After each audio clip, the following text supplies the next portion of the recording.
that's Dr. Karamo Sonko, who's my able chairman. And then next to Dr. Sonko is Dr. Honorable Musa Sila. Honorable Musa Sila. I like to say this in French. Monsieur le Ministre Musa Sila. I just told him what I told Honorable Gomez yesterday, that we need to adopt the French way. So once you hold the portfolio, you take it to the grave. So we call them Monsieur le Ministre. Once a minister, always a minister. so Honorable Musa Sila, for some of you, you know him. He's been a minister of trade in this country, and now works at the IDB. He's in Jeddah. Again, you know, when you sit on a podium with people like this, if you want to start telling about their titles and what they've done, we'll never stop.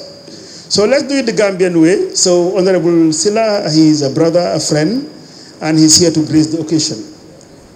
And on the left is Mohammed Krubali. Mohammed, I've also called his name over there. Mohammed is my landed friend. You know, these days I double up as a lawyer too. So, because everything you do in life, it has some legal implications. So Mohammed actually, he's the president of the Disabled Association. He's visually impaired, but he's a magistrate. You know, we had a meeting here, and I was amazed. He was the one taking the minutes, and he was multitasking. He was on his computer and at the same time on his phone, sending SMSs. You know, so I was just looking and gazing at him, and that brought me really more to faith of how great Allah subhanahu wa ta'ala is.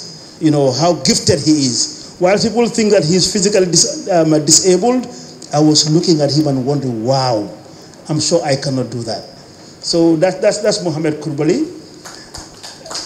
And quickly, we also have our sign what do you call it? Sign language expert, interpreter, by the name of, I'll let you do that in sign writing, your name. Yes. Can you do it? Yes, my name is Lamin Sonko. So that's Lamin Sonko at the podium. That's his side name. Wow, I love that. I also just want to introduce some, you know, personalities sitting opposite us, and that's Dr. Ali and Dr. Chan. They are our Professor Ali and Professor Chan. They are Dr. Karamo's friends, by extension, my friend. I've met both of them in Dubai, and they are here, you know, interested in the Gambia and exploring opportunities. Sitting next to them is Lamin Jobate. Lamin is also a friend and member of our big family. He was one of those who did a presentation at TAFCON.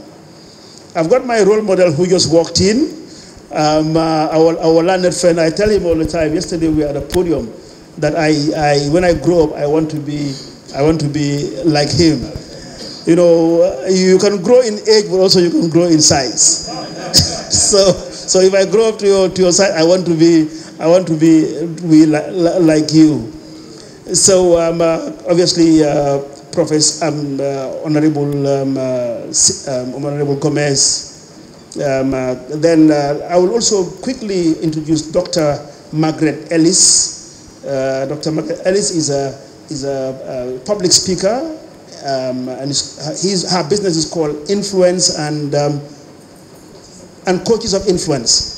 She invited me as a guest speaker at the university on Saturday. So I also gave back by inviting her to join us. So a lot of personalities around. Let's get down to business. We'll now go through the program, and I would like to call on Mohammed Krubali to say some few words.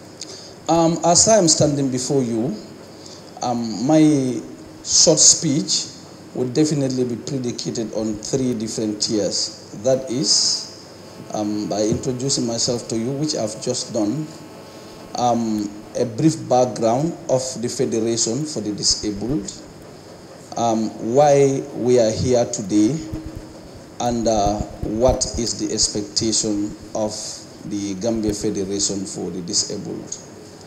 Quickly to start, giving you the brief background of the federation, that is GFD, the Gambia Federation for the Disabled. The Gambia Federation for the Disabled, known as GFD, has been established or founded since 2011. This federation is established in order to respect, protect, and promote the rights and welfare of people with disability. Because we have the firm belief that the people living with disabilities in the Gambia or anywhere are human beings equally as any other human being.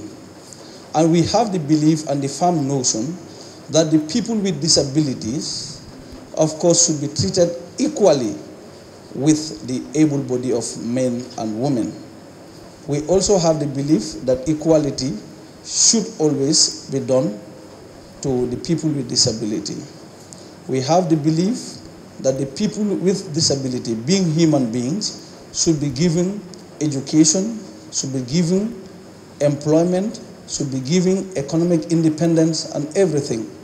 So we have realized that the people with disability are the most vulnerable, or one of the most vulnerable in the society. We realize that there are 10 registered disabled people organizations in the Gambia, 10 registered.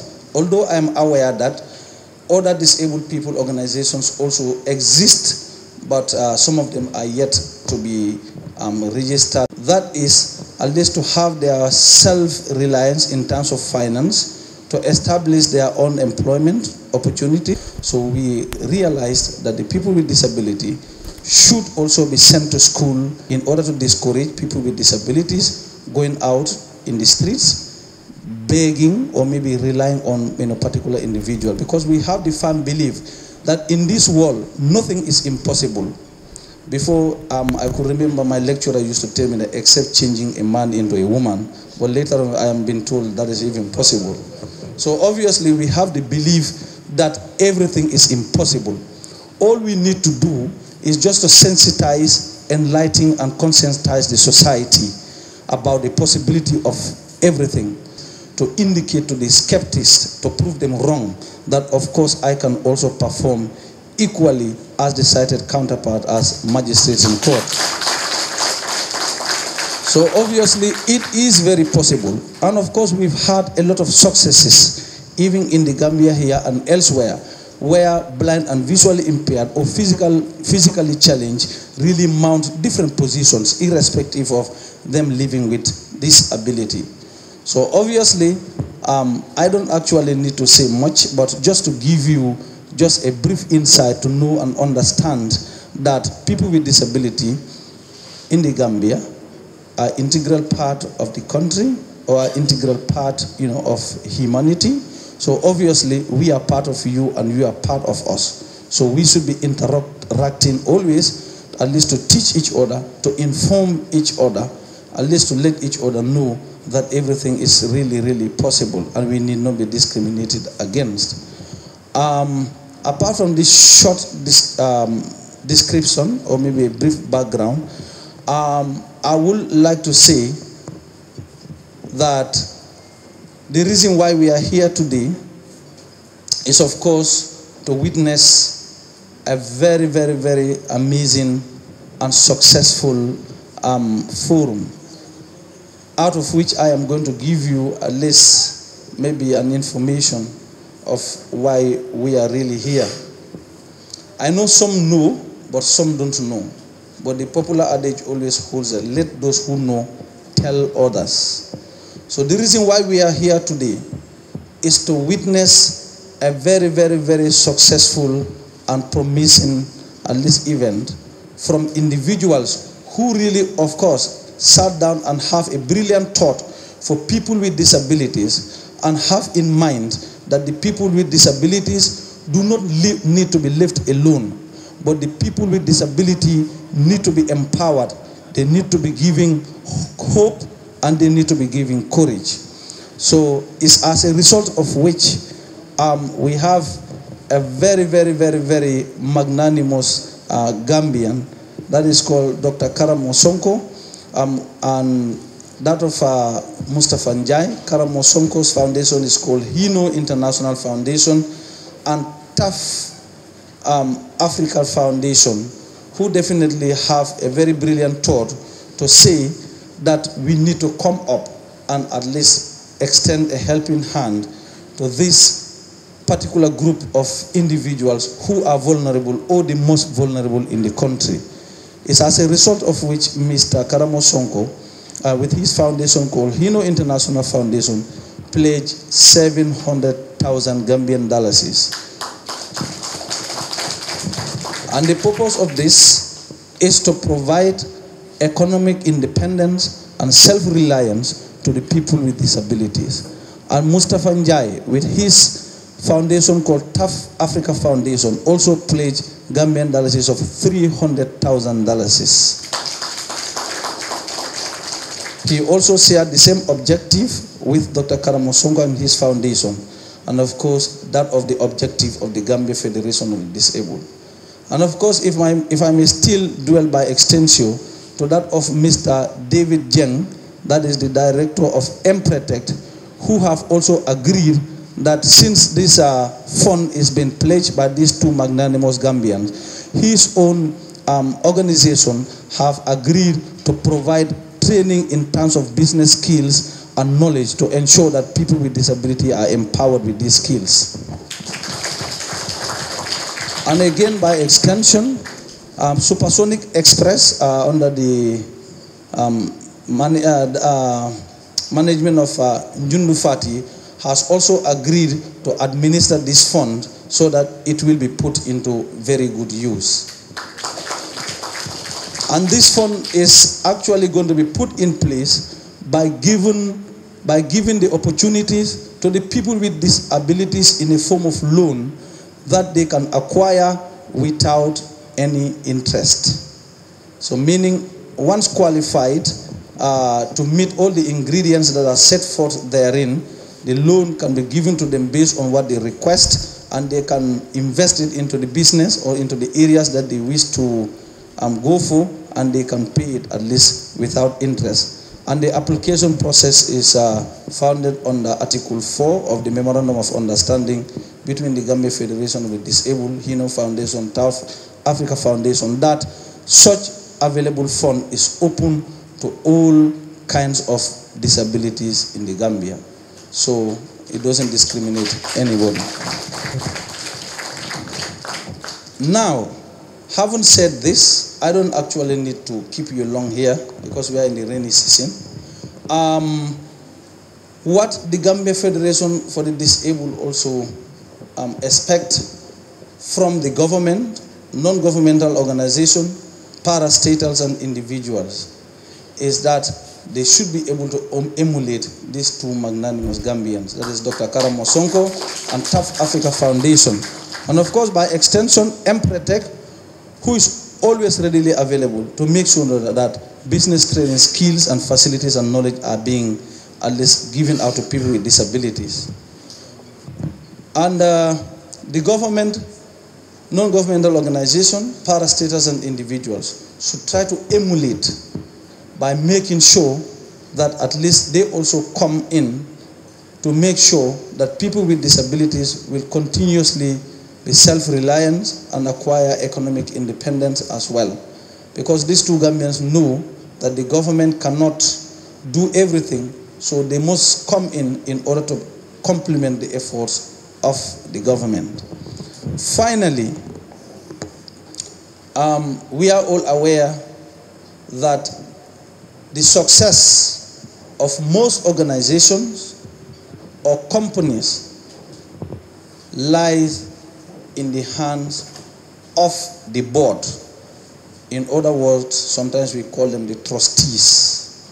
These trustees or the board of a particular organization are the driving force. They ensure that all programs and activities are being implemented without unnecessary impossibilities or delay. I have told you that the Gambia Federation for the Disabled is the umbrella organization in which all the disabled people organizations are registered.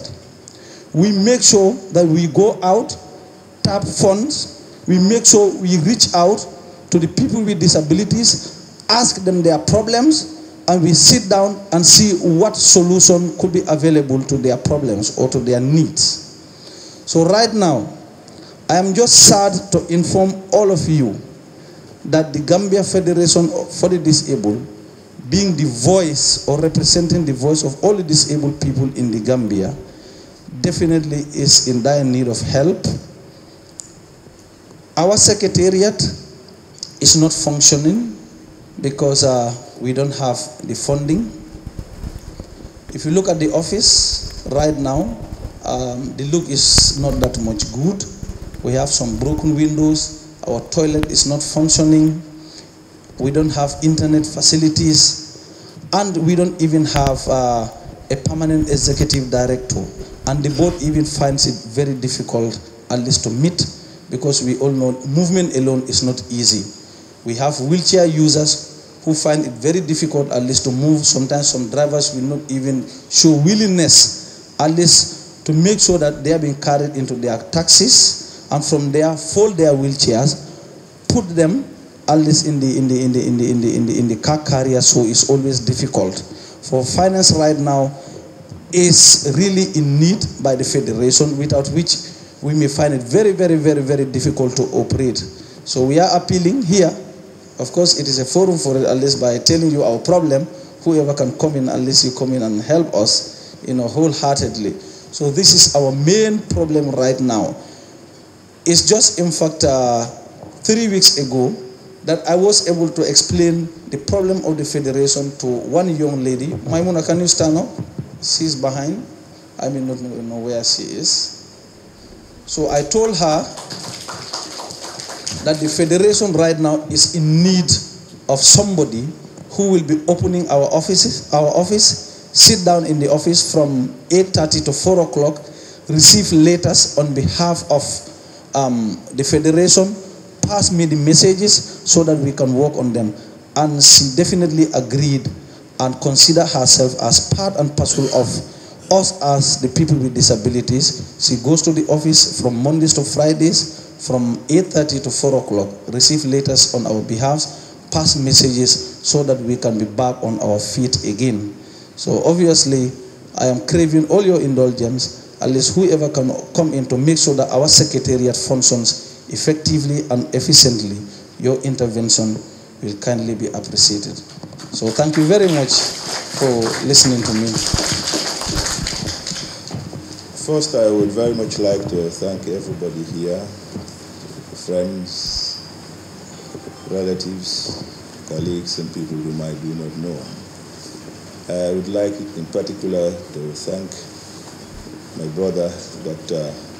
Ali Dawood from the United Arab Emirates, who's Professor of Communications Engineering at Khalifa University, who decided to come and visit me in the Gambia, see my country and my people. He is here on a private personal visit. With Dr. Ali is Professor Chang from Korea, who is Professor of Computer Engineering, and both of them are professors in the United Arab Emirates #1 engineering university called Khalifa University. We had a third professor, Professor of Air Transport and Logistics from Korea's Aerospace University, Professor Chang, who had to leave us yesterday. I am particularly grateful also to the Honorable, as like Mustafa said, once a minister, always a minister, the Honorable Musa, a friend and a brother whom I have not seen for a very long time, and whom by the will of the Almighty God I met in a plane very recently and decided to come and join us here in spite of his very busy schedule. I would like to acknowledge the presence of my main representative in the Gambia, Molifa Sane, who is also here, the Secretary General of the Insurance Association of the Gambia. And I'm sorry if there's anybody here whose name I should mention and I have not mentioned. I thank you all for your interest. I thank you all for your effort I thank you all for your presence in being here with us today. The title of my presentation today is called True Friends, Disabled, Not Unable. And you will see by the time I go through my presentation halfway why I decided to call the presentation today True Friends, Disabled, Not Unable. We live in a world today where the people who matter the most are the rich people, the powerful people, the famous people. I have no doubt that if Sylvester Stallone, Arnold Schwarzenegger, or some famous Hollywood character walks into this room here, we'll pass all walk up to him or to her to take a selfie. That is the nature of the world that we live in today. And today we are talking about some people who are different. They are not famous people, they are not celebrities, they are not powerful or rich people. They are the disabled people of this world, not only of the Gambia. The statistics are chilling. 650 million people in our world today are considered disabled according to the United Nations. 400 million live in developing countries, 40% of whom live in Africa or continent. 10 to 15% of the school-age population in our continent are disabled. In the Gambia, as you would naturally be interested, the disability prevalence ratio is more than 20% per thousand. The world of the disabled, ladies and gentlemen, is a world of darkness because there are many of them who are visually impaired, a world of immobility because you can see some of them on wheelchairs, a world of discomfort by the very nature of their disabilities. It's a life of constant struggle in an unlevel playing field, and disability is characterized by other circumstances and features that you and I, as able people, constantly struggle against, pray for protection against, and try to do everything never to experience in our lives. What are the special characteristics of disabled, or the origins of disability? Some disabled people were born with disability. Some were born with disability. Some, by misfortune along the rigorous roads of life, became disabled. Brothers and sisters, pay attention to disabled because the second cause of disability is something that can arrive, that can reach anybody. Anybody today who's able may be disabled tomorrow. So it is our interest to pay attention to them, that not, and to realize that not all disabled were born disabled. People get into car accidents, they get into other forms of misfortune, and they end up being disabled. The life of the disabled is characterized by patience.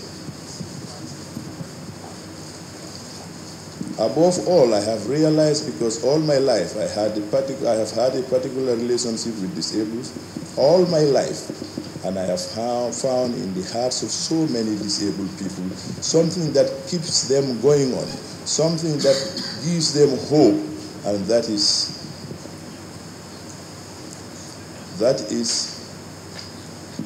I have to acknowledge the presence of a very handsome gentleman who just walked into this room.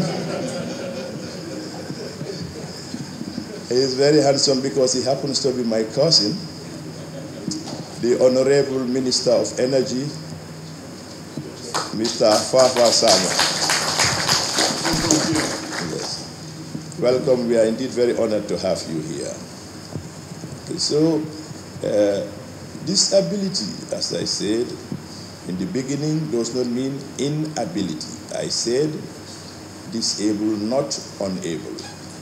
We have great achievers among the disabled community throughout this world.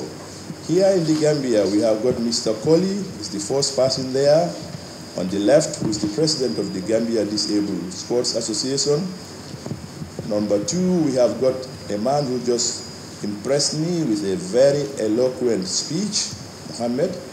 Mohammed, you made a point that people walk into the court and they get surprised when they see you typing on your computer. There's one person I'm going to embarrass in this hall who actually told me this yesterday. He said, when I saw Mohammed on his computer, I could not believe that he is visually impaired. And he's looking at me and smiling as I am talking. Mohammed is a star. Mohammed is an achiever. Mohammed is the first and only visually impaired magistrate in the history of the Gambia.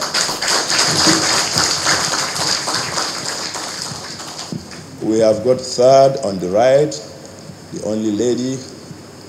This is Mrs. Seka, whom I met. I had the honor of meeting in December. Mrs. Seka is a member of the Gambia Parliament. The Honorable Seka is an achiever, and she is visually impaired. Finally, on the extreme right is Professor Stephen Hawking. Some of you may know him, most of you may not know him. A professor at Cambridge University whom I had the privilege of meeting in 1986 when I was in Cambridge. And he died very recently, was diagnosed with a disease, and the doctors predicted that he would have only 2 years to live. He ended up dying only a few months ago in 2018. And he was described as one of the most distinguished scientists in the history of science in the world since Einstein. Go ahead. Ladies and gentlemen, you may all be wondering what is the origin of the Gambia Disability Impact Trust Fund, GDITF. I traveled to a village all my life. Again, love villages. I'm a villager in my heart. Even outside the Gambia, I travel, I go to villages. I love it because I find real people there. And I gathered around me people I've known all along throughout my life. I brought them together and I offered them $100,000 in the Gambia. And I said, take this $100,000 and open a bank account. Try to do small businesses, encourage each other so that you can help your kids. And they turned to me, they said to me, Karamo, we are also proud of you. You are indeed a son we are so proud of and most generous. We are so happy that there's nobody among us or our families who never benefited from you, big or small. However, if you do not mind, we prefer you divide this money among us, because the idea of business and opening accounts may be a problem and great difficulty for us. I left the village devastated. I thought I had an excellent idea. Devastated. 2-3 days later, I walked into the second day of TAFCON conference. And before that, I met my brother and friend Mustafa, who told me, Karamo, you must say it when you help people. And I said, no, I do not say it when I help people. I do not help people for politics or business or for any reason. I help people from the bottom of my heart because my father taught me to be generous. And I try to help anybody that I can. Unfortunately, I cannot help the whole world. Sometimes I wish I could. I said I do not want to publicize this. When I walked in the second day and I saw the disabled sitting there, I heard them saying, we do not want handouts, we want business. I could not believe my ears because I told myself a few days ago, I met the able and they said, no, we prefer handouts. And here are the disabled who have the right to beg saying, we don't want to beg, we want business. I could not believe my ears.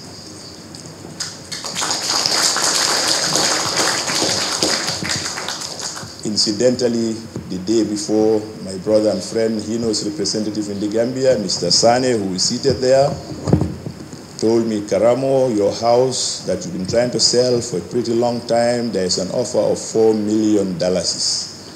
And I thought my brother Mustafa has given them $300,000, and I'm going to get up there and do something that I've never done in my life. And I got on stage and I said, you want business, you've got $700,000. And when I went back to the UAE, where I live with my family, the partners, international, my daughter said, "Daddy, when I heard the disabled people talking, I wished I was there. But when I saw you, I knew you would get up and represent us." So I want to thank my family who support me, because they do need that 700,000, but they realize that the disabled in the Gambia need that money more than us. We have the second partner is the TAF Foundation, and Alhaji Mustafa credits me for being the great motivator behind this, the main motivator, but I want to thank him because he is the one who started this by giving them $300,000.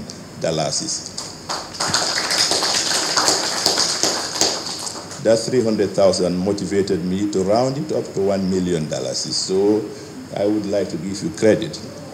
We have the Gambia Federation of the Disabled, which Mohammed heads. We've got Bliss Executive. David is a dynamic young man who was extremely helpful to us in preparing the concept note. He was patient, he worked with dedication, and I really want to thank David. I do believe that David is representative of the future of the Gambia. David is the kind of young man that I have been dreaming and seeking to find in this country. The young man who wants to make things happen for himself and for others. And I am very proud of David, and I want to see more young Gambians not crossing to the Mediterranean, but standing up to do something in this country. David.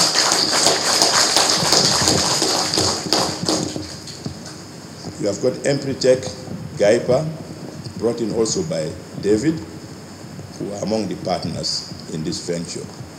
When I walked in from the village, the next day and walked into that conference, this is what I saw. I saw David on the extreme right. I saw Honorable Seka next to him. I saw Mr. Colley next to Honorable Seka. Then there's a young Gambian medical doctor, very initiative, whom I've met in the 1970s, 1990s when I lived in South Africa, Dr. Safi Jammeh. And when I walked in, can you go back for a minute? This is exactly what I saw when I walked into from the village. This is what I saw, and I heard them saying, "We don't want handouts, we are looking for business." And I told them, "You're looking for business, you've got the challenge. I'll give you money, but it's not going to be a handout." Next, what are the objectives of this fund? The objectives of this fund are: 1, to provide credit to persons with disabilities in Gambia, to alleviate poverty among the disabled in the Gambia, to make persons with disabilities financially independent and stop or reduce begging by them, to increase the self-employability of persons with disability, to contribute towards the economic development goals of the Gambia, to showcase the entrepreneurial skills of the disabled in Gambian society, to exploit what I call the disability multiplier. We are putting up $1 million. I am hoping that somebody would hear me in this country and somewhere else in the world and say, "I am going to commit $1 million.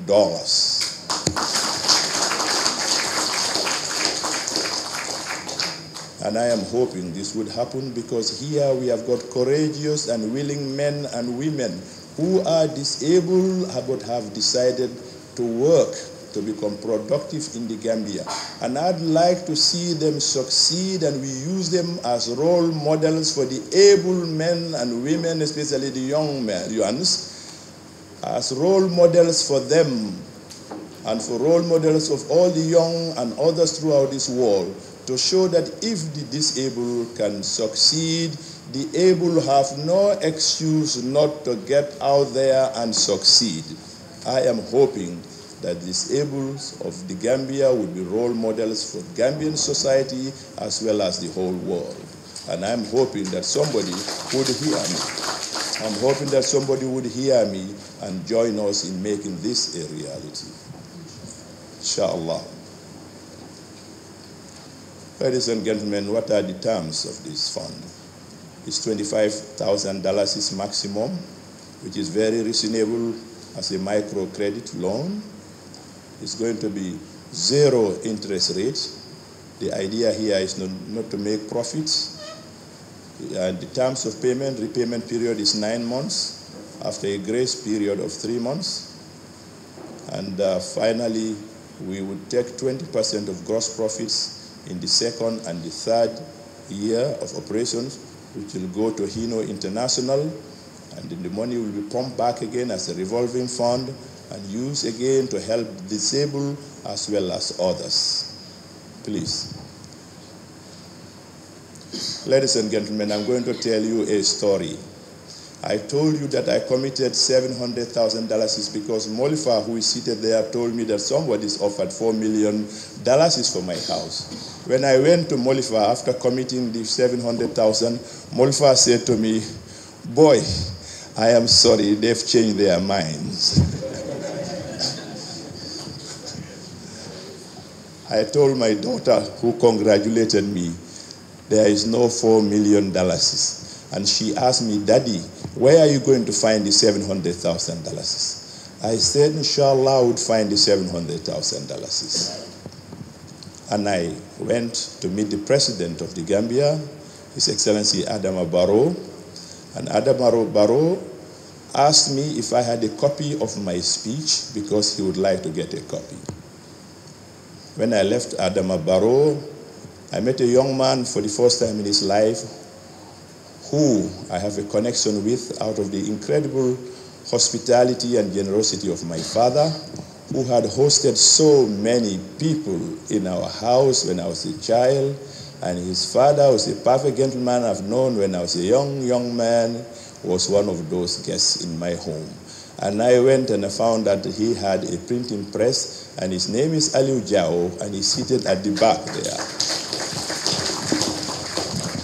And I went back to the United Arab Emirates. I had emails coming. I had telephone calls from Gambians, non-Gambians, professors, World Bank retirees, UN staff, etc., telling me, "We listened to you on YouTube. We heard about you. We heard your speech. We think it's wonderful.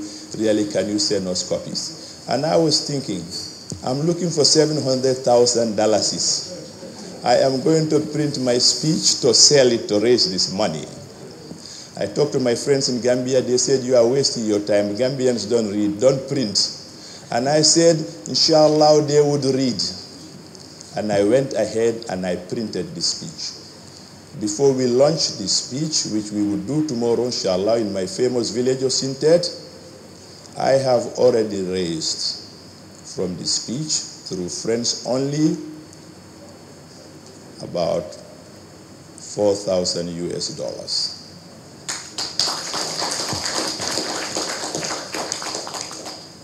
The smallest sum I have got of this, a copy for this speech, is $10, and the highest amount is $1,000 US a copy. A few minutes ago, I got a WhatsApp message from the United States for somebody who offered me $255.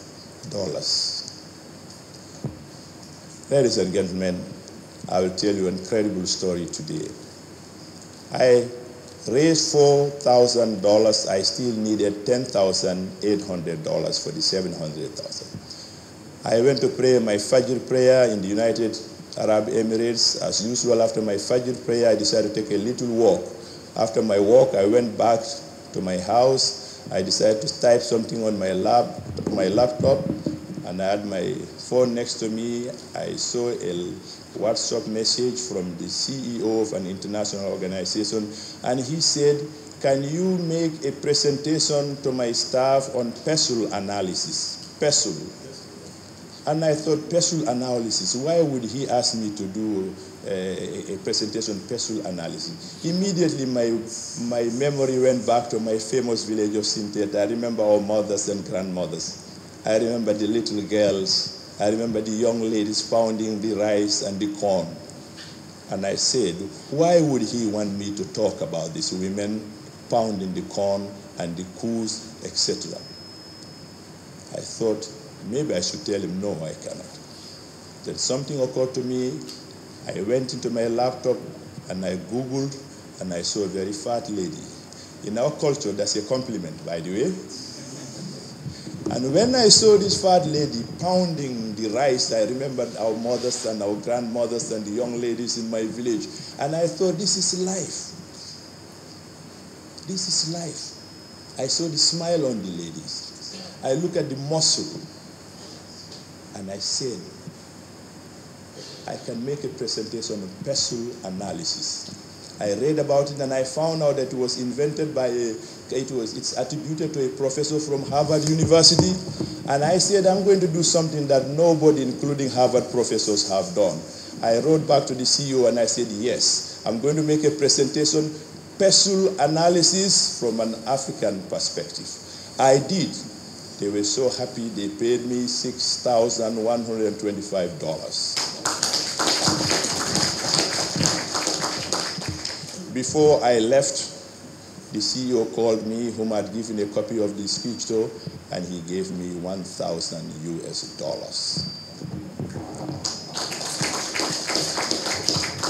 Ladies and gentlemen, I am now about $2,800 short to raise the $700,000. And if nobody in this hall, if nobody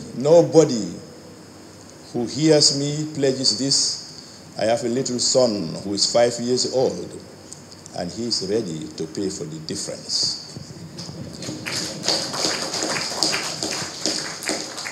Ladies and gentlemen, I hope that others could join us in this worthy cause that I am doing from the bottom of my heart, using my own funds that I need and my family needs. But I'm doing it because I do believe that the Gambia's disabled need it more than I. Next. Ladies and gentlemen, my brother, friend, the Honorable Musa Silla has just pledged $500.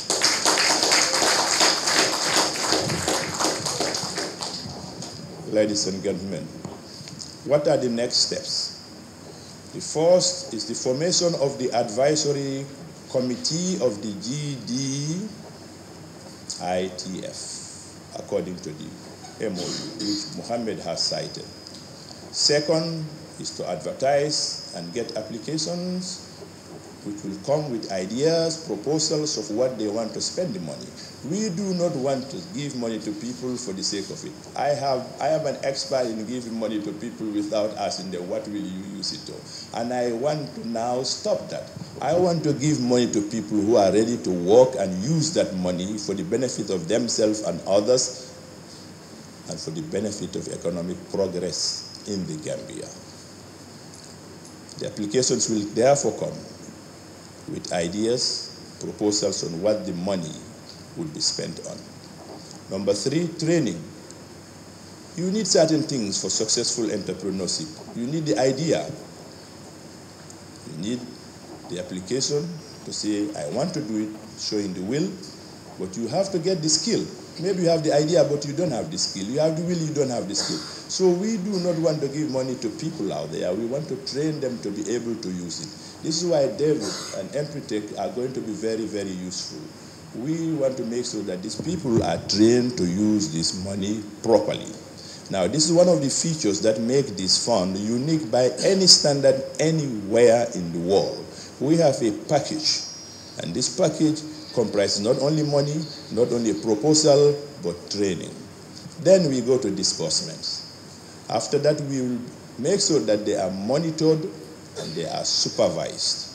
Monitoring and supervision is another element to make sure that the money is being used for what it has been given for, and to make sure that if there are any problems, our experts will be able to advise them and help them.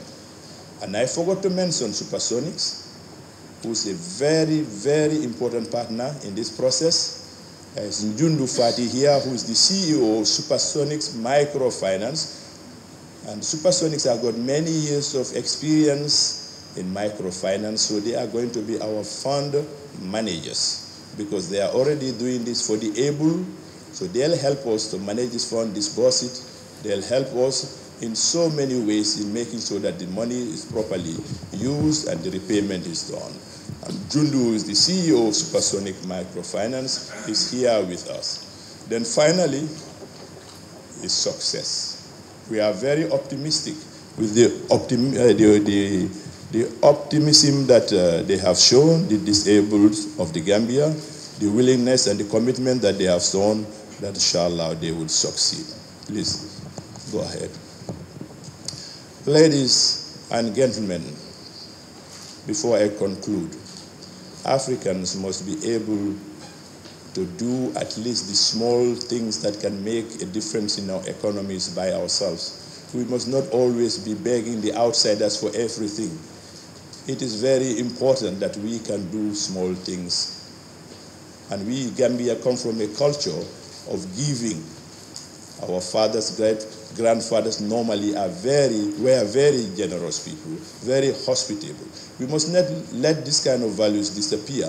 Gambians must give, learn to give. Africans must learn to give, even if it means in small manners. Let's just give him another round of applause. Now, on our agenda and our program, I will just go around. Normally, chairperson summarize after somebody gives a speech, but I don't do so. I hate replicating when speakers, deliver their presentations. So we've had them already. That was a very powerful one, and we're running against time. It's about 10 to 7 now. What we have is the signing of the MOU, but to sign the MOU, I think we will need to move the table in here, and then, we'll be getting up. So what I will do is probably we should allow some few statements, and in this one here, I would really administer my role, a bit harsh. When we say a statement, not more than probably a minute or so. We've just had our brother and friend, Honorable Silla, who's pledged $500,000. $500 is $500. Sorry, $500. But I have a friend. When you make such errors and they're positive, you know what he tells me? No, from your mouth into Allah's ears, direct to Allah's ears. And when Allah hears it, it will come. So whatever you have, or whatever that $500 represent, may Allah give you that to multiply, so that you can give a percentage of it back to the foundation. So also we have our friend and brother, Mr. Drame, who would like to say a word or two. Then we'll also allow our guest, Professor Chang. And then I will probably add 2 or 3 more voluntarily from the crowd, just to say a word or two before we leave. So, Honorable Silla. Gauge how excited I am and how happy I am this evening. I think since I came back to the country, it's my first real, public, engagement, and I really do not regret, for having been here. I think, really, in life, there are not many things, that really matter. What matters, to me is how valuable, how useful you can be to other people. And I think this is all what life is about. At some point, amassing wealth, amassing, money, etc., means nothing to you. Tough, I know, you know that, from your experience. And I've seen a photo, on the screen during the presentation, showing Bill Gates and Warren Buffett. These are multi-billionaires, in the world. And I've met, Bill Gates.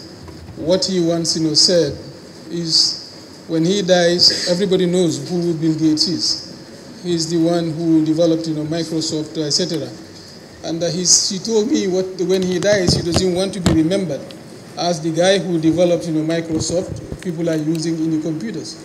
Rather, he would want to be remembered as somebody who has contributed to eradicate, polio in this world. What does that mean? Polio is a disease that is really affecting the lives of many in this world, particularly in Africa and in Asia. His whole focus in life has been now, geared, towards, helping people, to get out of, this disease, to eradicate it from the face of the earth. It is possible, but it requires a lot of resources and it requires a lot of, attention. And the other guy, Warren Buffett, donated, $25 billion, to him, just, to be able to contribute, to that cause. This is so great. I'm really impressed, by what I've heard, this evening from the thoughts and the empathy of these two fine gentlemen whom I have known for many years. Mustafa Njai has been my senior in Gambia High School, and we have had, so many other interactions, together.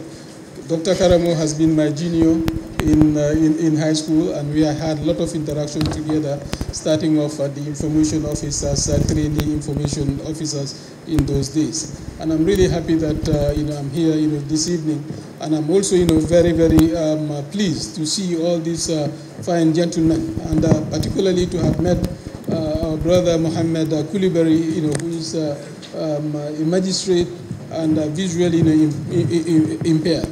The work I do at the Islamic Development Bank is really trying to help development. And we understand that development is all about people, and really trying to bring some smiles in the faces of people. And this is a great way of doing that. I pray that Allah bless all these efforts and for it to multiply for us to be able to have the biggest impact in the lives of the people over here. Thank you so much. Okay, we'll now give the floor to Mr. Drame, who's the acting CEO of GAIPA, to say a word or two. Thank you very much. Good evening, Honorable Minister, our honorable guests, the high table. This is a meeting of great minds. As you can see, what just transpired, all of them, they have a heart of gold. And I think everybody should give them a round of applause once more. These are selfless people. They are not selfish. They think about others. They are self-achieving, self-motivating, and I think they are a role model to everybody here seated. Everybody should emulate what these great people with hearts of gold have done, and try to do as much or even more. That way, we as a country will definitely move forward. When you look at Mohammed over there, he is testimony to the adage, disability does not mean inability. Because he spoke here so eloquently. If he doesn't tell you he's visually impaired, you wouldn't know. As for me, when I first had an encounter with the disabled people is quite a few years ago, and I raised $428,000 for them, which was meant to start, small businesses for them. But I made a mistake because I did not plan it well. I gave them the money. 3 months, 4 months down the line, the money was gone. They didn't start businesses. And then I said to myself, this will not happen to me the next time.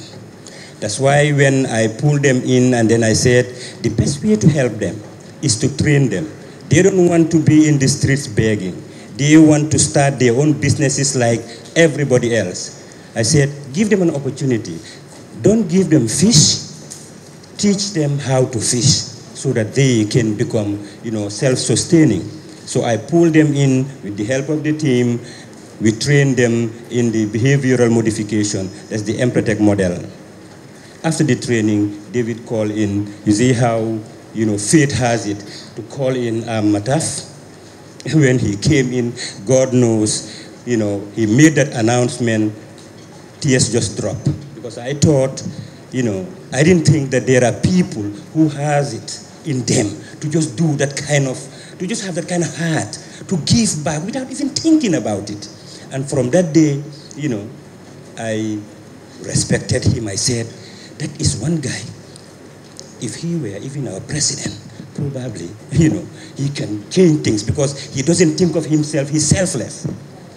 When David came and told me in the second program that Dr. Sonko, made a pledge for 700,000, I said, well, what do I have to say now? That is, the height of it. And you can see today, Dr. Silla here, just as they were talking, he just pledged $500. Hey, I think this is the height of the best we can get in this country. And I believe that this fund, we at GAIPA and Empretec, David and his team, we will make sure that this fund is utilized in the most effective, and being the custodian, in the most effective way. Because when TAF gave the 300,000, this was exactly what he wanted to do, to set up a fund, a revolving fund, we said. But, the team said, no, it was given to us, give us our money. There was too much pressure, so we had to give it back to them. We couldn't fulfill the intention to set it up as a revolving fund so that they will take the funds, pay back, others will take and pay back. But when the doctor came and said they want this time a revolving fund, I said, well, I have achieved through him what I always wanted, to set up a fund where they will take, give back, take again, and we will help them grow their businesses. All of them are able. All of them are able. They can do, much more than even the people we call able. So I believe that they ought to, a piece of advice, use these funds. You need help, we will give that help. We will make sure that, we hold you by the hand to success, only if you allow us. Thank you very much. I will use the opportunity to thank everybody as well for coming. And when I was coming today on the way, I was in a vehicle with a lady, and the lady told me she pledged something. So when I came in as doctor, I was having an interaction with doctor. Doctor told me, I'm going to tell you about the fat lady, not now, but when we go to the hall. I almost told doctor the pledge, but I said, okay, when you tell me in the hall, then I will tell you. So the lady is Fatou Gay. She pledged to give 50 scholarships to the differently able to study in her school, tailoring, hairdressing, massage, and all the skills that she offers. That is Genjoro Skills Academy. So it's part of the package. Plus also, we had Auntie Aduled, who already offered one scholarship. Oh, she's here with us. She offered also one scholarship in her school, in her tailoring workshop, and also a machine, coupled with the 10 scholarships that was given by SUNA to study information technology. We have had the speeches, so all I will say now is we have to move from commitment to action. Thank you.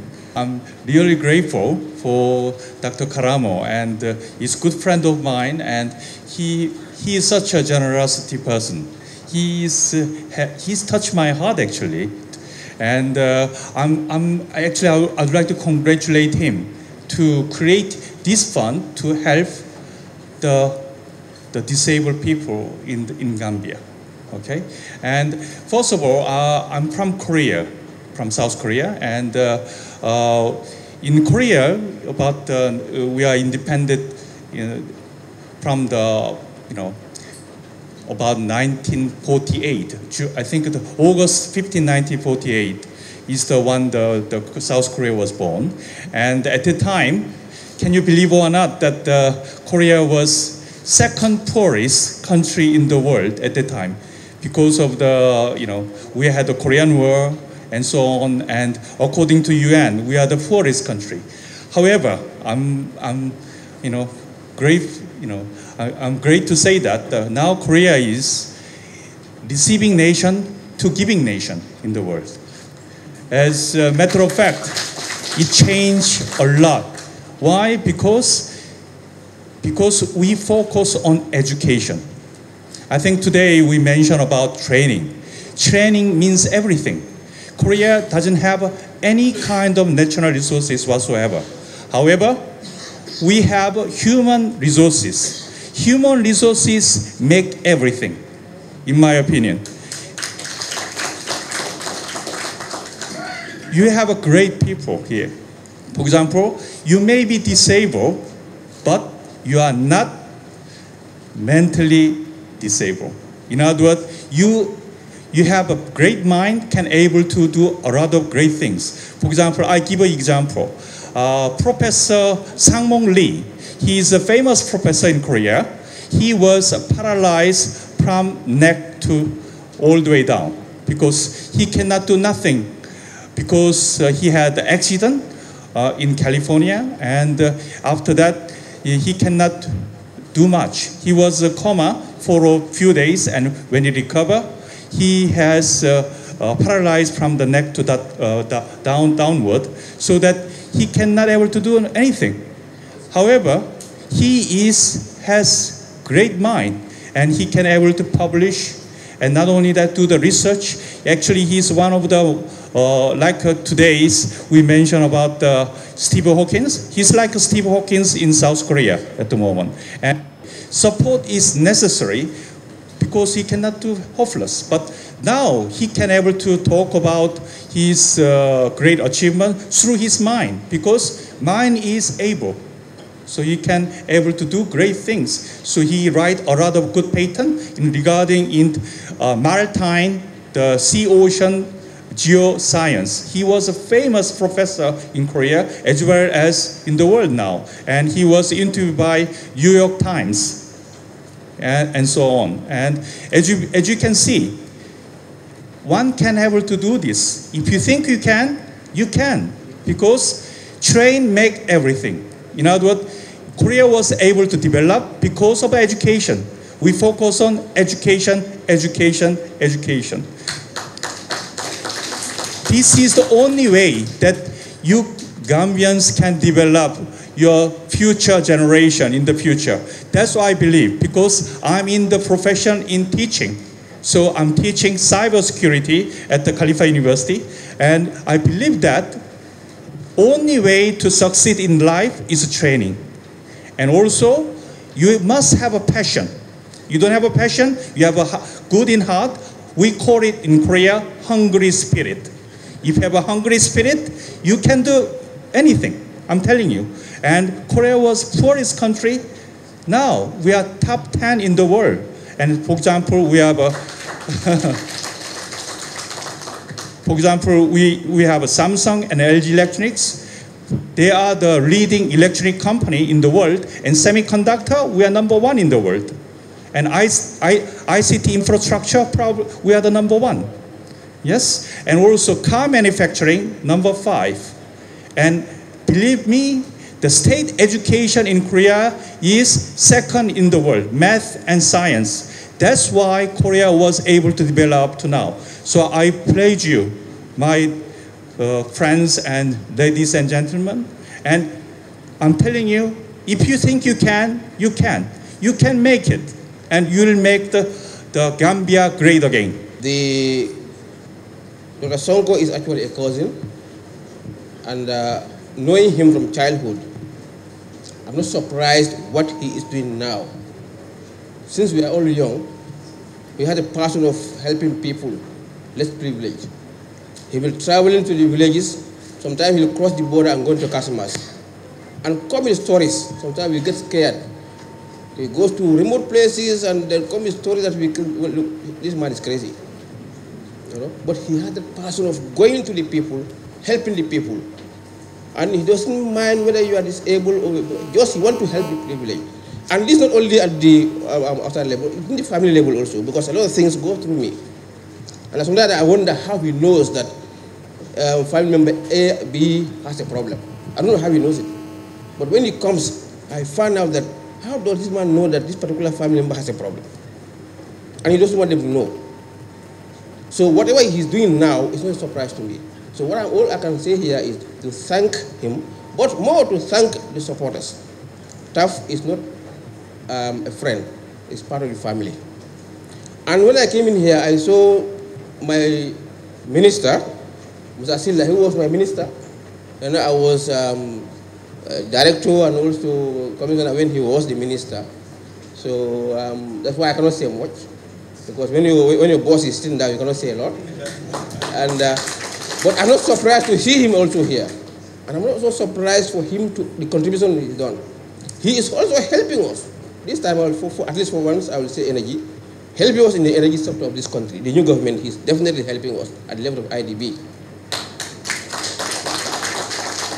So all the others on the high table, I thank you all.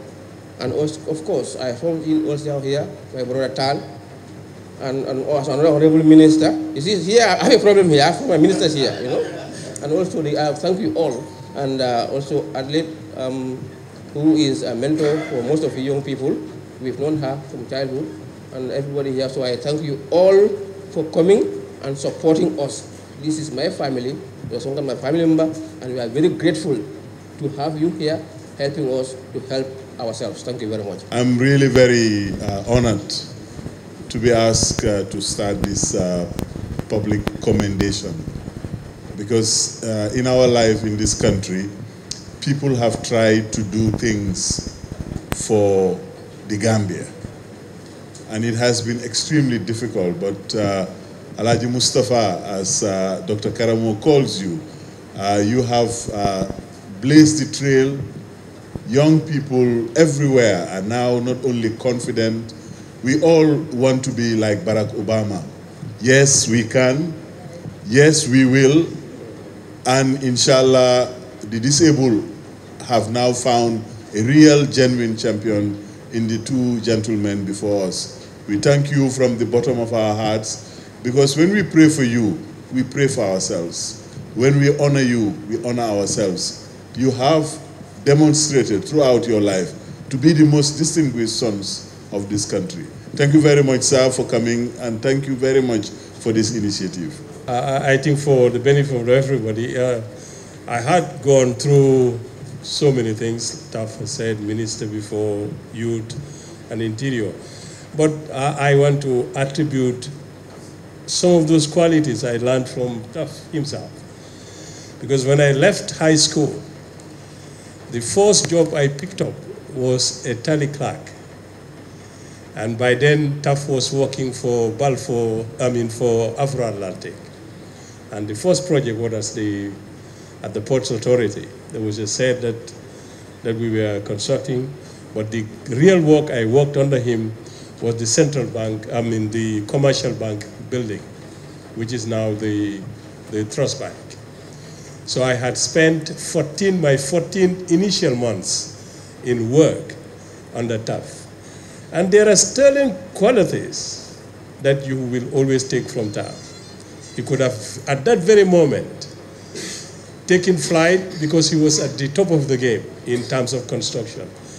But I still remember one thing he told me, that I want to take my time, I want to go through all this apprenticeship so that when I am ready, I will be what I want to be. And I think there's a lesson that we can take from here, particularly for the disabled. Don't see yourself as disabled.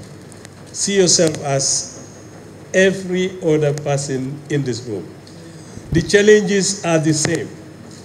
It is for you to prepare yourself to take the gauntlet and be the best you can be. And it is possible.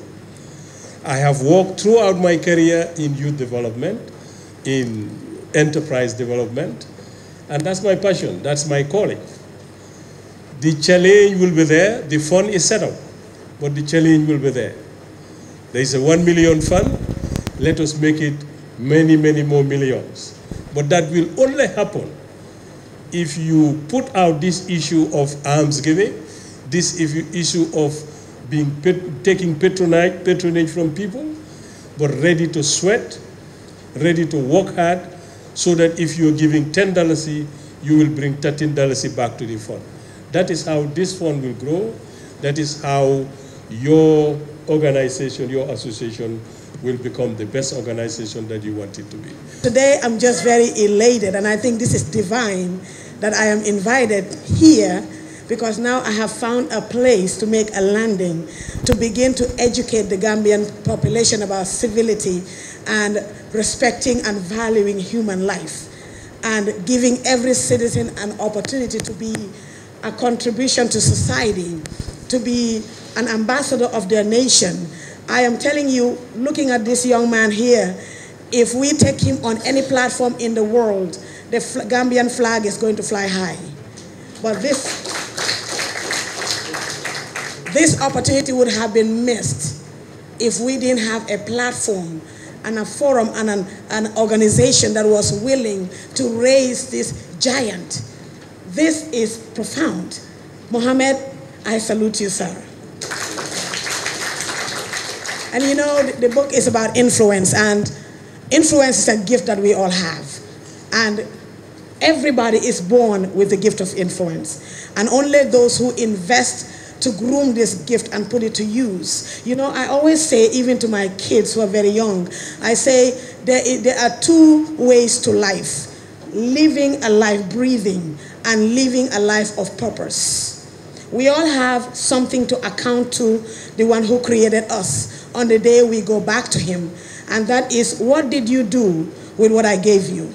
Whether it's influence, whether it's authority, whether it's power, position, money, whatever we think we have, we're going to have to account to this creator. What did you do with what I gave you? And what we should do with what is given to us is not for us.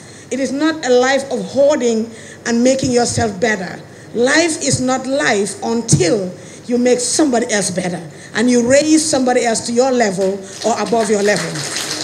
So I am really humbled by the two of you, and you know what, you have really challenged me. And on behalf of our organization, Coaches of Influence, this is impromptu, but I would like to pledge $5,000 to support this initiative. Thank you. I'm happy to stand before you and thank you all for your beautiful statements. Many things I heard today definitely touches my heart. It touches my heart, definitely. Thank you very much for supporting persons with disability to develop and giving us words of encouragement, encouraging us to do more training and in the education as well.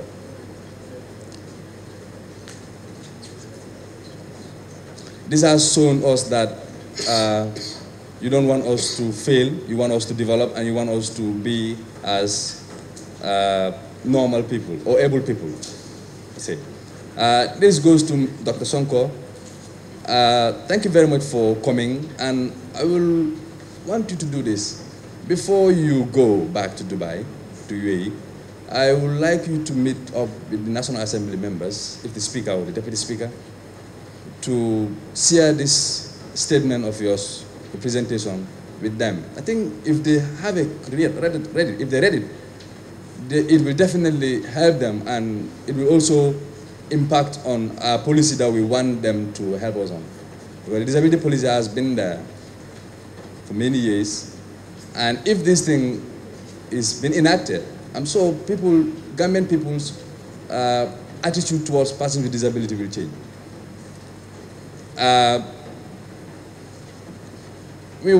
These are the kind of people that we wanted. Thank you very much for your kind support, for the kindness that you've shown to persons with disability. We very much appreciate it. And we wanted you to continue helping us. We want more people to also help us. TAF and other partners, we also thank you very, very, very much for the generosity, and thank you for your pledges. This has shown us that other people will also follow suit. Again, I will go back to the policy. If the policy is not enacted, attitude of Gambian people towards persons with disability will still remain the same. So we want you to help us, even if possible, together with TAF, to have a meeting with the National Assembly members. We have a representative there, and in Deseka. She's been very influential, and we want you to help us in this area. Because this is what we want. We want persons with disability to be educated. We want them to make positive development in the Gambia, and want them to contribute. We don't want to be beneficiaries. We want to be contributors. Thank you very much. Ba tax ñu xam Oncle Taf ak Dr. Sonko mi Uncle Taf moom dañ ko yokk di ko ñaanal rek because of ñun suñ training ni improtect bi bu ñu ko defee ba pare bu ñu joxee ku nekk 10,000 ñeneen ñi yokk nañ ko seen business yi waaye man moom every day dama ko def dugal si loo xam ne saa yu ma ko gisee suma xol bi daf dee gën a sedda dama dee gën a ñaanal Uncle Taf because of time bi ma am 10,000 bi fekk maa ngi amoon mébét dama amee place di jaay dama dee lépp gerte su ma buggee wol Ibo Town dama dee fay nit mu demal ma ba syndicat dem wolal ma te bokkut ak fay wol bi daf ma dee koos xaalis bu bari bu yàlla defee ñu jot xaalis yi Uncle Taf boobu ku nekk am 10,000 man suma xaalis bi dama dem dugal ko si machine courant bu dee wol gerte ma jëndee ko 7,000 3,000 ma jëndee ko saako gerte daf ma dimbale torop machine boobu noonu maa ngi amee suma cash power su ma buggee wol du ma oo nit di ko fay damaa nata rek sotti ci machine bi presse bidon bi mu wolal ma ñeneen ñi tam suñ buggee si marché bi dañ dee ñëw ma wolal leen ñu ngi ko gërëm si loolu di ko sant bu baax di ut ñeneen ñu mel ni ñoom ku ñu mën a jàppale because of ñun yelwaan bi bugguñ ko ñi koo def sax neexut leen waaye dañ amut pexe képp koo ci gis rek lu mu tuuti rek muy am lu mu téye di ko dimbalee boppam because of buggut kenn ku ko yeb ñu ngi leen di gërëm di leen sant te di leen ñaanal yéen tamit fu ngeen a jëlee di ñu jox yal na leen yàlla yokkal foofu yàlla may leen fan bu gudda ak wér gi yaram ba ñeneen mun leen a gis ba toppandoo leen ba def lu raw yéen sax li ngeen def jërë ngeen jëf bu baax. I think I will skip the protocols because it is getting late, but I really want to say how deeply honored I am to be here this evening. I would not have missed this session for the world because I was part of that panel when Dr. Karamo made the pledge of 700,000. And Ajinda Iseka, I don't know whether she was here, and she cried and cried, and it motivated other people like Adu and others to come on board and make their pledges. So when David called me, sent me a WhatsApp message and said it's on, I said, where? He told me where. And I said, I'm very tight, but whatever the case may be, I will be there. Because if I saw the beginning, I must see the process also. Now, this is a gathering of great minds, of great people. There are great people in this country.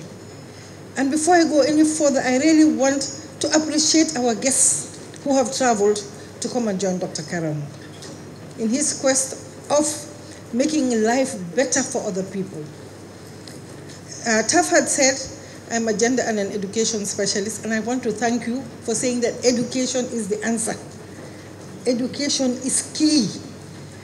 And people have to take education seriously and make education relevant and meaningful for people. But my beloved sister, you inspired me even more. That it is people who give.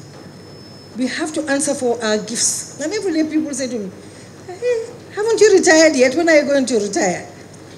I said, when God takes away the gifts that he gave me, then I will retire. But as long as I have those God-given gifts to see, to hear, to think, to move around, why should I deny people those gifts? And that is why I'm here. I will continue to share. But what I want to say to these disabled people here is, people keep on telling them that they can. Tough, I interact with them a lot. And what I have discovered, when we say power, empower people, we're always talking about empowering people. And we look at empowerment from 4 dimensions. That's power over, power with, power to, and power within. And from what I have seen with my interactions with these people is that they have empowered themselves a long time ago. We are just helping them on their journey. I looked at them with all their disabilities, and they wake up every morning and get up to do what they have to do. And yet we, with all our faculties, we are always complaining. We don't have this, we don't have that. This is missing, for heaven's sake. So for me, I put my heart out to them. They needed that extra push. And you have provided it, Dr. Karamo. You and Taf and David. David, since that December when we shared the podium, we have been working on so many panels with youth because we know that it is time for Gambians to change their mindsets.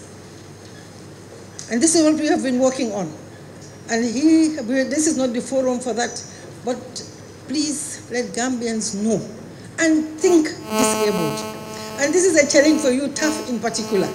I go to buildings and I look at the buildings and I say, how disabled friendly is this building? My telephone is full of pictures. Wherever I go, the first thing I do is take a picture of the stairs. Take a picture of the toilets. And people, I think people think I'm going senile. I'm not. Because people have to think disabled. The buildings are unfriendly. The schools are unfriendly. The facilities are unfriendly. If you take somebody to go and walk, a disabled person, for example, to walk in a building, when the offices are right, how is the person going to get there?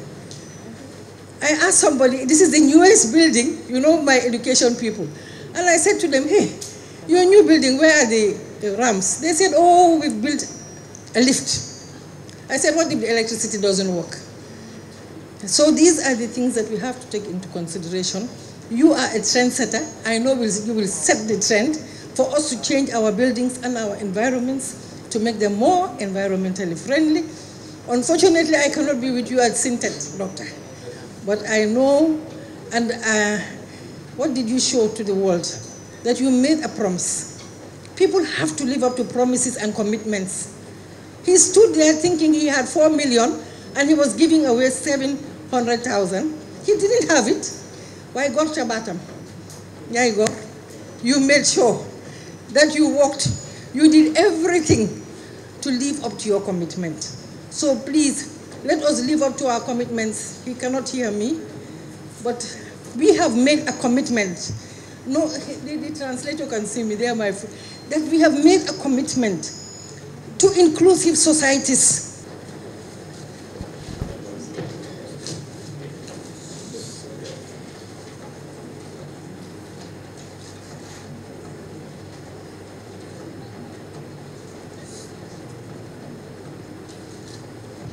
Okay, let's have Mohammed Krubali. Mohammed? Where is the pen? There. Mohammed, it's not a check, huh? Okay, thank you so much. That looks like $1 billion signature, huh? Yeah. Mohammed Drame, yeah.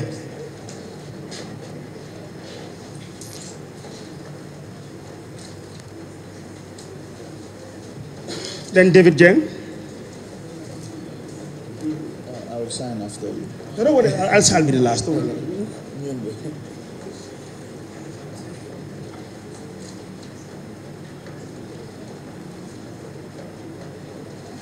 David Jeng.